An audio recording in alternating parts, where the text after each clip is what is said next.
दोस्तों आजकल मैं देख रही हूँ काफी सारे हॉबिस्ट है ना प्लांटेड एक्वेरियम्स के साथ बहुत सारा एक्सपेरिमेंट कर रहे हैं। या तो उनके एग्जिस्टिंग टैंक को प्लांटेड बना रहे हैं या मे बी एक अनदर टैंक रख रहे हैं।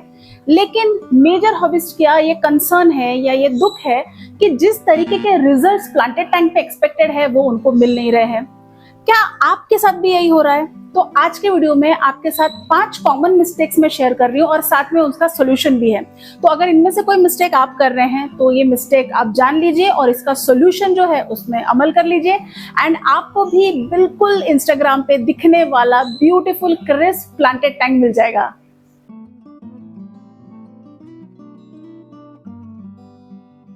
सबसे पहली और सबसे बड़ी मिस्टेक रैंडम रॉक्स का प्लेसमेंट। देखिए एक्वास्केपिंग एक जंगल नहीं है कि आप कहीं भी कुछ भी चीज रख दे और वो रैंडमली ग्रो हो जाए एंड समहाउ मैजिकली वो एस्थेटिक दिखे। जी नहीं, ऐसा नहीं हो सकता। हर रॉक, हर ड्रिफ्टवुड, हर प्लांट का एक कंपोजिशन होता है, यानी एक पर्पस होता है। एक कोई कंपोजिशन है, एक डेप्थ है, एक स्टोरी है।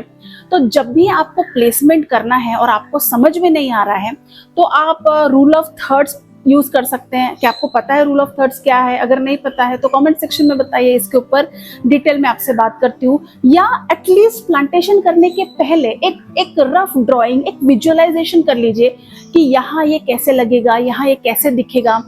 तो इस तरीके से जब आप विजुअलाइज करेंगे और उस तरीके से आप प्लेसमेंट करेंगे तब कहीं जाके आपके डिजायर्ड रिजल्ट्स आपको मिल सकते हैं। लेकिन बहुत सारे लोग एग्जैक्टली उल्टा करते हैं, कहीं भी कुछ भी प्लेस कर देते हैं, कहीं से भी प्लांट्स का ये निकल आता है। तो उनको बिल्कुल समझ में नहीं आता लेटर ऑन कि भाई मैंने प्लांट तो कुछ और किया था लेकिन ये तो जंगल हो गया है।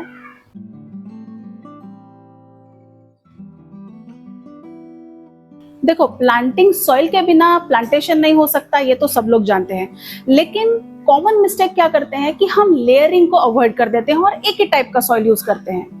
तो इसके सॉल्यूशन में आप लेयर्स कर सकते हैं। जैसे नीचे आपने लावा रॉक या कोई फिल्टर मीडिया का लेयर कर दिया सो दैट वाटर फ्लो अच्छा रहेगा एट द बॉटम। उसके ऊपर आपने एक रिच प्लांटेशन फर्टिलाइजर वाली सॉइल डाल दी एंड उसके ऊपर आपने कोई सैंड की लेयर डाल दी। तो इस तरीके से जब आप लेयरिंग करेंगे ना तो आपको बेटर रिजल्ट्स मिलेंगे इन कंपैरिजन टू अगर आपने एक ही टाइप की सॉइल यूज की तो।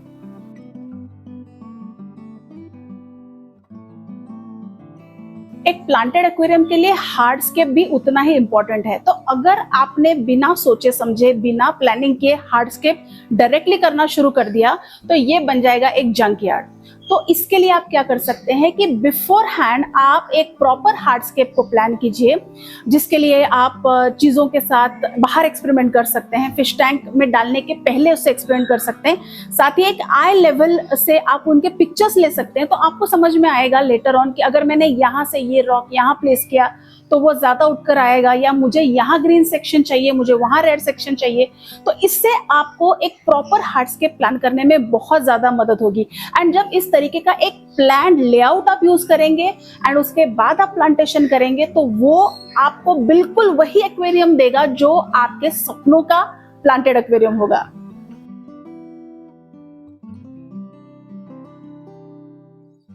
एक और मिस्टेक जो बिगिनर्स करते हैं वो है या तो ओवर प्लांटिंग या तो अंडर प्लांटिंग।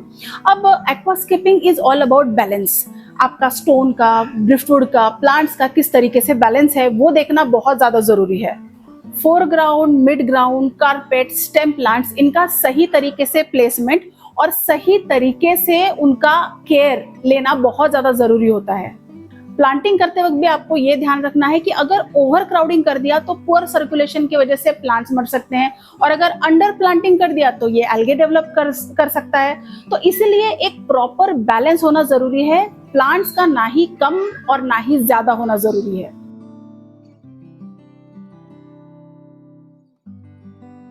सिर्फ लाइट लगा देना और ये सोचना कि प्लांट्स अपने आप ग्रो हो जाएंगे, ये एक बहुत बड़ी मिस्टेक है। इनफैक्ट ये एक सपना है जो कि मेरे जैसे लोग सोचते हैं कि बिना एक्सरसाइज के हम बिल्कुल पतले हो जाएं। CO2, liquid fertilizers, root tablets, इन सबका अपना एक इंपॉर्टेंट और प्रोमिनेंट रोल होता है एक प्लांटेड एक्वेरियम में। बिगिनर्स या तो ओवरडोज कर देते हैं या तो बिल्कुल ही यूज नहीं करते हैं। तो इसमें क्या होता है, या तो प्लांट्स मेल्ट हो जाते हैं या तो अल्गी फॉर्मेशन हो जाता है, एंड दोनों ही केसेस में प्लांटेड एक्वेरियम की पूरी बैंड बच जाती है एंड आप लोग परेशान होके प्लांटेड एक्वेरियम बंद कर देते हो एंड फिर उसमें एक normal fish only tank start कर देते हो। तो फिश कीपर्स ये 5 मिस्टेक्स हैं जो कि बिल्कुल ही कॉमन है, जो कि बिगिनर्स हमेशा करते हैं। बिगिनर्स यानी कि जो प्लांटेड एक्वेरियम स्टार्ट करना चाह रहे हैं। अगर ये मिस्टेक्स आपने आइडेंटिफाई कर ली तो समझिए आधी जंग आपने जीत ली। तो अगर आपको भी एक्वास्केपिंग का कीड़ा काट चुका है तो इस वीडियो को एक लाइक दीजिए, चैनल को सब्सक्राइब कीजिए एंड जुड़े रहिए, बिकॉज इतने ही इंटरेस्टिंग और वीडियोस के साथ आपसे मिलती रहूंगी। तब तक के लिए हैप्पी फिश कीपिंग।